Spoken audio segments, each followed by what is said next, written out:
Narito ang iyong pang-araw-araw na horoscope para sa Aquarius para sa araw ng March 13, 2026.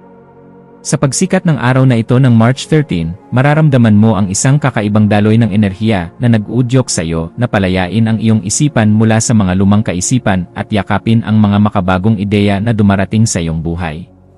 Ang mga planeta ay nagbibigay sa iyo ng isang pambihirang talas ng pakiramdam upang makita ang mga aspeto ng iyong kinabukasan na dati ay malabo. Kaya naman mainam na gamitin ang bawat sandali ngayong maghapon upang pagnilayan ang iyong mga mitiin na may kinalaman sa pagbabago. Huwag kang matakot na maging kakaiba sa iyong mga pananaw dahil ang iyong pagiging orihinal ang magsisilbing susi upang mabuksan ang mga pintuan ng oportunidad na magdadala sa iyo sa isang mas mataas na antas ng kaganapan at tagumpay sa bawat kilos na iyong gagawin. Pagdating sa iyong karera at mga tungkulin sa trabaho, ang petsang ito ay naghahandog ng isang napakahalagang pagkakataon kung saan ang iyong galing sa paggamit ng teknolohiya at ang iyong mabusising paraan ng paglutas sa mga komplikadong problema ay lubos na mapapansin ng iyong mga kasamahan. Mapapansin nila ang iyong kakayahan na mag-isip ng lampas sa nakagawian, kaya asahan ang isang positibong balita tungkol sa isang bagong proyekto o responsibilidad na magbibigay sa iyo ng kalayaang ipakita ang iyong tunay na talento bilang isang progresibong leader sa inyong pangkat. Huwag kang mag-alinlangan na ibahagi ang iyong mga mungkahi sa inyong pagpupulong dahil ang iyong talino sa pagbuo ng mga estratehiya na makakatulong sa nakakarami ay sadyang kailangan upang mapataas ang produktibidad at sigla sa inyong opisina. Sa usaping pananalapi, ang araw na ito ay humihingi ng isang matalinong pagsusuri sa iyong mga nagawang budget upang masiguro na ang bawat bahagi ng iyong kita ay nailalagak sa mga makabagong paraan ng investment na magbibigay ng seguridad sa iyong hinaharap.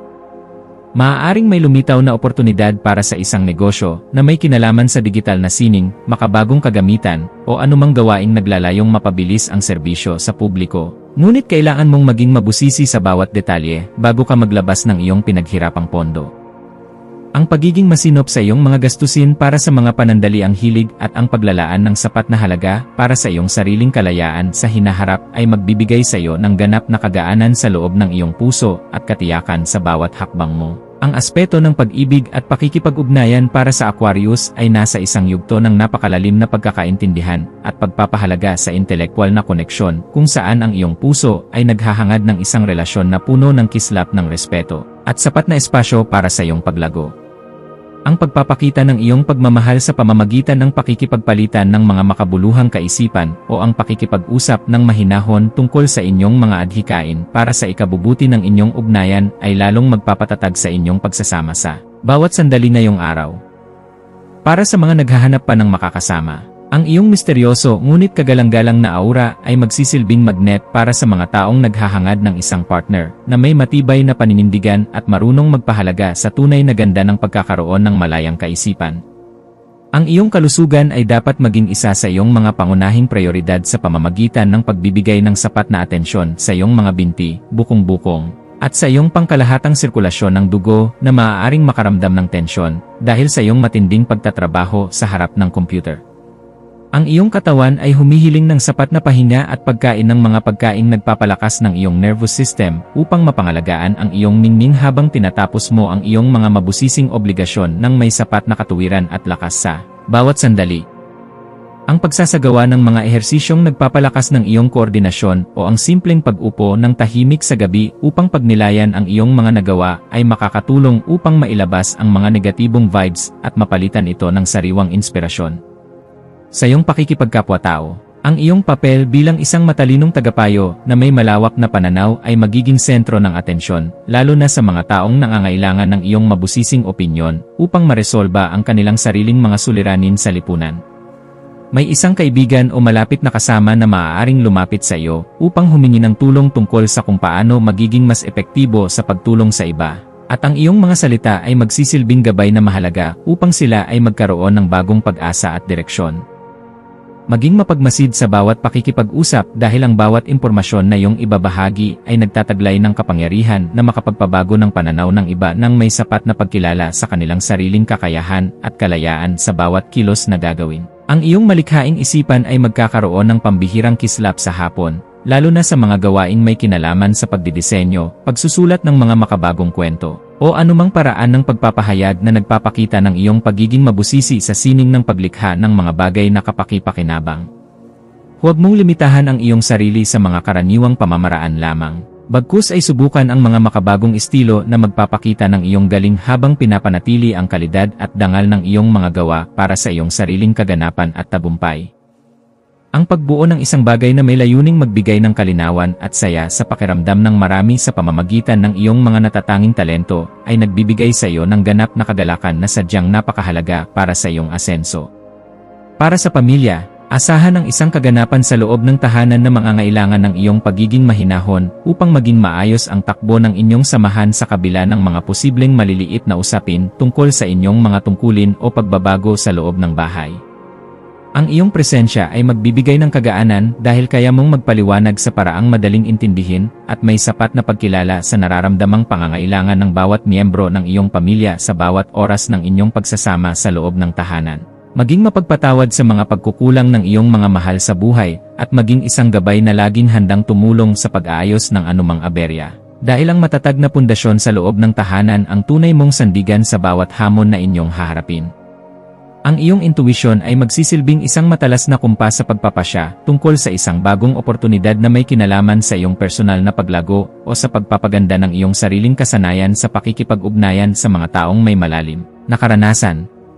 Kung may nararamdamang udyok na ayusin ang iyong mga kagamitan sa teknolohiya o bumili ng mga libro na magdadala ng higit na karunungan sa iyong paligid, gawin ito ngayon, dahil ang daloy ng enerhiya ay pabor sa mga gawaing nagdadala ng bagong simula. Ang iyong panloob na boses ay malakas na nagpapaalala na handa ka na para sa isang mas mataas na antas ng kaganapan sa iyong pagkatao, kaya pakinggan ito, at huwag hayaang ang mga alinlangan ay humadlang sa iyong asenso patungo sa ruwak ng tagumpay. Sa aspeto ng edukasyon at pagkuha ng karunungan, ang iyong isipan ay magiging kasing talas ng isang kidlat na handang unawain ang bawat komplikadong impormasyon upang mahanap ang pinakaugat ng katotohanan sa iyong mga pinag-aralan ngayong araw na ito. Gamitin ang panahong ito upang magbasa ng mga materyales na magpapalawak ng iyong pangunawa sa mga usaping may kinalaman sa teknolohiya, astronomiya, o sa mga paraan ng wastong pamumuhay dahil ang mga ito ay sadyang makakatulong sa pagpapabuti ng iyong disposisyon. Ang bawat impormasyon na iyong matututunan ay magsisilbing hiyas sa iyong isipan, kaya huwag kang titigil sa paghahanap ng liwanag hanggang sa marating mo ang ganap na kalinawan na iyong matagal nang hinahanap para sa iyong seguridad. Iwasan ang pagiging masyadong malayo ang loob sa iyong mga kaibigan sa mga sitwasyong nangangailangan ng mainit na pakikipag-ugnayan upang hindi ka makagawa ng pader na maglalayo sa iyo sa mga bagong pagkakataon na maaaring magpabilis sa iyong pag-unlad sa bawat sandali.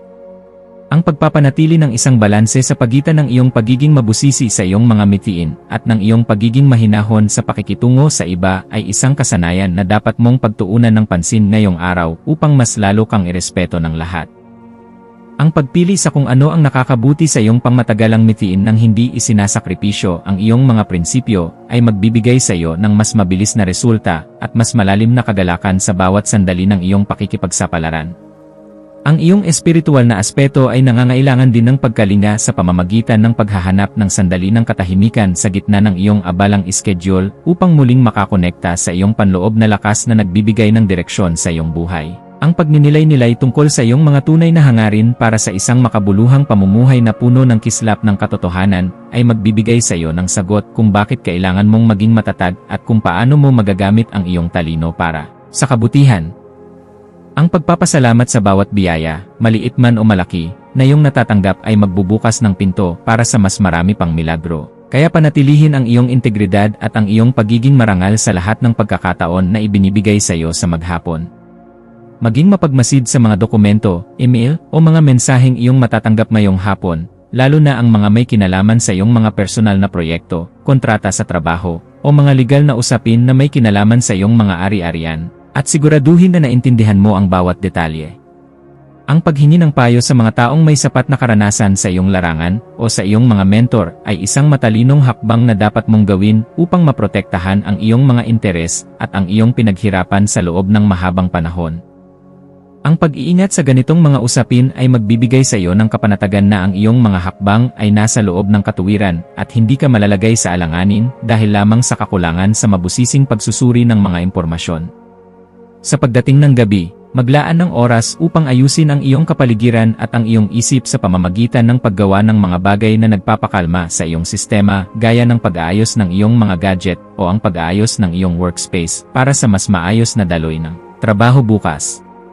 Ang kaayusan sa iyong kapaligiran ay direktang nakakaapekto sa iyong pakiramdam. Kaya ang pagliligpit ng iyong mga kagamitan at ang pag-aayos ng iyong paligid ay makakatulong upang maalis ang mga tensyon sa iyong isipan na dulot ng sobrang pagpapakapagod sa maghapon. Ang pagpapasalamat sa bawat tagumpay na iyong nakamit sa araw na ito ay magpapanatili sa iyong positibong disposisyon na siyang magsisilbing magnet para sa mas magagandang balita na darating sa iyong pintuan bukas para sa iyong patuloy na ikaunlad. Bilang huling payo para sa iyo, laging tandaan na ang tunay na lakas ay matatagpuan sa pagkakaroon ng isang mapayapang puso na laging handang umunawa sa sarili at sa ibang tao nang may sapat na pagmamahal sa bawat sandali ng iyong pagkilos. Manatiling nakatutok sa iyong sariling landas habang nagpapakita ng malasakit sa mga taong nasa paligid mo, dahil ang kaganapan ng iyong pagkatao ay matatagpuan sa pagbabahagi ng iyong liwanag ng may dangal sa lahat ng pagkakataon na ibinibigay sa iyo. Hayaang ang liwanag ng karunungan ang maging gabay mo sa pagtahak sa daan ng iyong mga adhikain, at maniwala ka na sa bawat pagsusumikap mo na magpakita ng kabutihan. Mayroong magandang bukas na naghihintay para sa iyo sa bawat sandali ng iyong buhay.